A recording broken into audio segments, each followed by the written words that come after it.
Hey guys, subscribe for daily content, and if you're shopping for gear, make sure you check out the description for the newest items at some of the very best online retailers. There's also links for some of the items that I personally recommend. Thanks! What's going on YouTube? Metal Complex here, and welcome to episode 107 of The Knife Guy. If you are new to my channel or you just came out of some weird corner of the internet and you have no idea where you are, who I am, I'm a knife guy, knife user, knife collector, knife enjoyer of many sorts. We are all, assuming, if you're watching this video, we're all knife guys and knife gals in this super weird, crazy EDC and knife-related world, and we all go down our own unique paths, but oftentimes those paths intersect and we experience a lot of the same stuff. What I like to do during this series is pick knives up that are either mine or some of my generous viewers and just, I don't know, turn them over, and if they're folding knives, flip them. Just give you guys something to watch or listen to on this hopefully beautiful Sunday morning, afternoon, or evening. What are we talking about today? Thanks to my generous patrons for supporting me. There's a link for Patreon right down below, and please make sure to follow me on Instagram at metal_complex. I think all of us have experienced this, right? It doesn't matter if you're, we talk about the three different pillars, right? The users, the collectors, the enthusiasts, and hybridizations between. I think all of us have experienced this in one way, shape, or form, right? Especially if you're a user. Certain knives, despite the fact that knives are not meant to be, it's very, very rare that a company will create a knife. If this is the case, it will usually be a fixed blade. It's very rare that a company will say, go ahead and just abuse it and do whatever you want and you won't void the warranty. I think SE has that. Like, I remember reading something about that on the SE5, like maybe some other models. I don't know if it's like the whole company or what. They're pretty much like, yeah, if you manage to destroy it, go. It's very rare, right? That's an expensive thing to say in a warranty, right? So there's most knife companies, it's safe to say this, most knife companies will say, look, this is meant to take some extra abuse within the realm of normal when it comes to a knife and knife tasks, right? We do not recommend, we're not going to cover things like damage due to abuse, this or that, right? And they've got their own way of determining that, and we just have to follow it. Because that is the case, right? We as knife people become very fascinated with knives that can perform, I'm not even going to say tasks, that can stand up to abuse that is outside or well outside of the realm of normal for a knife, right? So, I can guarantee you that if you take a rat out and you pry with it and you snap the blade, the Ontario Knife Company is not going to replace your knife. They're just not going to. But that's part of the reason why I'm so impressed with this, because I have definitely abused this knife and done things that you should not do with a knife, and it stood up to it. So I have this weird appreciation for the rat, right? And there are lots of knives out here that kind of are the same thing. Obviously, the Mora, this is one of those knives where it's like, it's so inexpensive. What is this, a $15 knife? It's so inexpensive that it's almost like, I don't really care if the warranty covers it or not, right? If I break it, I'll just buy another one. I was throwing that the other day. You definitely should not throw that's not a throwing knife, right? You shouldn't throw knives in general unless it is a throwing knife, and in which case it's specifically meant for that purpose and not actually meant as something that you would take out and use day to day as a tool, right? It's just like a fun, like, target practice kind of thing. I got knives out here that are budget knives. This whole thing that I'm talking about is not exclusive to less expensive or more expensive knives. I've got budget knives out here that I've had for a while, like the Triad, that I just won't do anything excessively hard with it. I don't expect it to stand up to that. I mean, if, let's say I went out and tried to baton with this and it survived it, I'd be like, wow, that's really impressive. But I know for a fact that there's no way, I mean, I've not done it. The Rhea is not going to stand up to batoning, right? I have expensive knives that I definitely beat on. For example, this Hinderer XM18 3.5 inch is the workhorse. This is my user Hinderer, right? Full titanium S35VN. This thing has definitely been through it. It has absolutely been beat on. I've pried with it. I've definitely done things that Hinderers like, don't do that with your knife, right? I have. Knives like my new G10 Demco is getting used more and more and more. And I can promise, considering I've got the titanium one that I don't use, I just have because I want to have it, right? I don't shy away from stuff with that Demco, and there's going to be more and more and more that I do with it in the, in a pinch, when you just have your knife on, you don't have anything else, and you're like, I'll go ahead and use it, right? $425 knife. The 3/4 AR, $600 knife. Definitely a knife that I don't care about beating on. That's become a knife that I will use for whatever, right?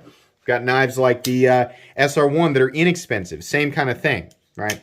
Definitely expensive knives that are capable of doing stuff like that. Believe me, if the XM18 3.5 inch is capable of abuse, the 24 is as well. But I don't use as much.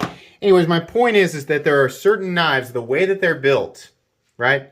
And I think it's even more, like in some cases, it's even more a potent thing that if it's like, it's meant to be tough, but we're not going to cover it if you damage it, right? And then you go out and use it really hard and it survives it. There's that feeling of like, yeah, capability, right? I almost subconsciously in some situations will put myself in a circumstance. Like I think sometimes I'm using the knife a certain way and I'm like, was this organic? Right? Am I doing this right now because I need to? Because I'm forced into a scenario. Luckily, I've got my trusty Rat 1 here that's capable enough, right? And then I use it. Or did I just not want to walk 10 feet to the toolbox I've got sitting on the table in the backyard, right? I think it's because I wanted to. I know for a fact, in fact, I say on this channel all the time, don't pry with your knives. Don't use your knife as a hammer. Don't beat on the spine. I've beaten on the spine of this shaman before. I've also taken the shaman and jammed it really hard into the fence and that stump that's out back that I use for the chopping videos and stuff. On a folding knife, right? It's definitely you're putting yourself at risk, not only like for injury, but it's also risk of failure to the mechanism that's responsible for keeping the knife operational, right?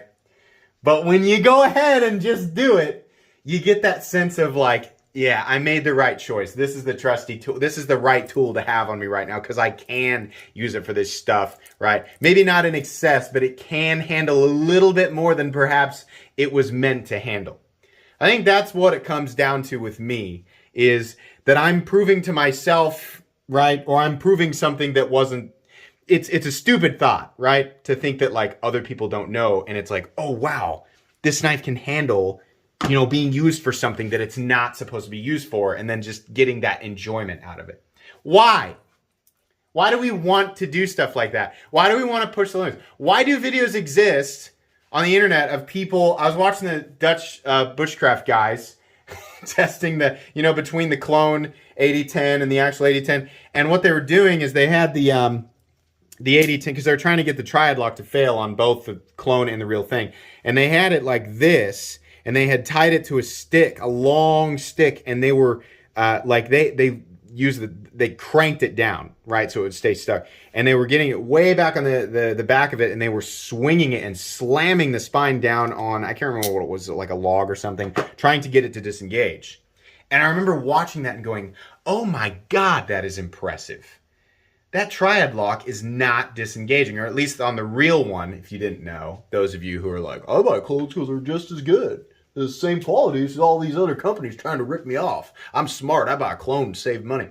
No, what they found out was, just as we expect, the one that was a ripoff was, number one, not actually S35VN, and it was not built to the same quality. It had blade play and lockup issues after they were abusing it, and the real thing didn't, right? You get what you pay for. You're not discovering some amazing secret and saving a bunch of money and, making smart economical choices. No, you're in the long run with a clone, as they proved, you're just supporting a company who's stealing designs from the original company and ripping you off for something that's not actually the same quality. It doesn't really matter how you look at it. That's factually what's going on. But anyways, what I took from that video, I already am anti-clone, so that's fine. But what I took from that was, man, that's impressive. The 8010 and that Triad lock, everything that I really thought that it would be, or just assumed, because I don't go out and do destruction tests like that. It really did stand up to that extreme abuse. That is so incredible. The other part of my brain knows, There's no circumstance in which I would need that much lock strength. There's no situation where I would call upon my knife to withstand that type of abuse, right? So why is it impressive to me? Why does it make me want, in that situation, it made me want to just go buy one. I've owned one before, but I wanted to go buy another one, right? Why? It's so weird. It's like, and not all of us are like this, right? Not everybody is like this, but I feel like a lot. I would say the majority of knife people are more like, I mean, certain, of course, elements like cutting geometry, performance, right? Precision. A lot of people really appreciate precision tolerances and things like that. Those are all elements that I would say the majority of us also appreciate. But are you with me here? Like, what is the illogical part of us that's like when something is proven to be durable beyond anything reasonable, that it's more potent? That's a bigger selling point. Maybe it's just me. I'm going to assume it's the same way for you guys, right? I mean, if it wasn't the case, why do the cold steel ads do so well, right? I mean, they're so easy to laugh at, right? The cold steel stuff. Because they just, the Triad lock, they do crazy stuff with it. Stuff that would void their own warranty. They do stuff with their knives that they don't recommend people doing, but then they go ahead and they prove like it can stand up to it, right? And people just go nuts for them. Millions of views on their ads, right? Or their promotional stuff. Yeah, I'm going to say, yeah, probably the majority of us, for the majority of us, that is a bigger selling point. We are more likely to buy a knife or a tool if it's proven, proven that it can stand up to abuse that is just in a fantastical way, just totally outside of the realm of normal, right? We're like, yeah, come on. I bought my Voyager because I saw somebody back over it with a 3/4 ton pickup, pry the doors off a bomb shelter, right? Cleave an iron table in half. And I got it in my pocket, right? Ready to open the crap out of the mail today. Why? Talking point, right? Talk to other people about it. It's fun to have a really excessively durable knife. I love having the SR1 in my pocket, and showing people. It's really hard to, here's a great example. I have this in my pocket, and I show it to, a friend, family member, right? First thing they point out is, wow, it's really stout. It's also a lot lighter than I thought it would be. And I say, well, yeah, it's because it's titanium. And titanium, and titanium, right? Titanium is just, to people who don't know, titanium is an indestructible metal. Like, that's the vast majority of, just regular non-knife people, or people who don't know anything about, I'm not saying I'm a professional, right? But just your average Joe. Oh, titanium, right. That stuff's indestructible. They confuse it with adamantium, which is a fantasy metal, right? Or alloy, whatever I don't know the difference. So I'm like, yeah, it's titanium. So right off the bat, they're impressed with that, right? Talk about it some more, talk about the bearings. And they're like, that's really cool. How much is that? And and I say, it's $625 because it's a full titanium hinder, right? Without any background information on hinder it. And they're like, what? That's freaking crazy, right? Now, having something like this in my pocket, $60 knife that's way more robust looking, right? People pick that up and they're like, man, that thing is stout. How much is that? I say $60. It's also got the cold steel Triad lock, so if you really were going to beat on something, right? If you were going to do pretty much whatever you wanted with this, you want to use it as a hammer, pry bar, right? You want to do stupid things with it, jam it into something, right? And then stand on it. I'm not saying go do that, by the way, to the people who are watching. I'm saying probably it will stand up to it. But if you do that and it breaks it, don't expect cold steel to pay for it, right? Because you're not supposed to be doing that with your knife. But something like that, this is impressive to the enthusiast, like the seasoned knife world, right? Who understands what hinder knives are, right? How they're built, what they're made for, stuff like that. This is something that's just massively impressive to the average person because they're not used to knives that are capable of that, right? And while Cold Steel is an incredibly popular brand, especially amidst the dedicated knife community, it's still relatively relatively unknown to your surface level regular people. I'm not coming down on everybody, but that's why it's so it's fun to carry something like this so that I can talk about it. Because people in general are just impressed. It doesn't matter if it's reasonable or not. They're just impressed. They're like, holy crap, that's insane. They can do whatever, whatever I could imagine, or that's what they think in their head, right? So it's, yeah. I mean, that's how I came to that conclusion.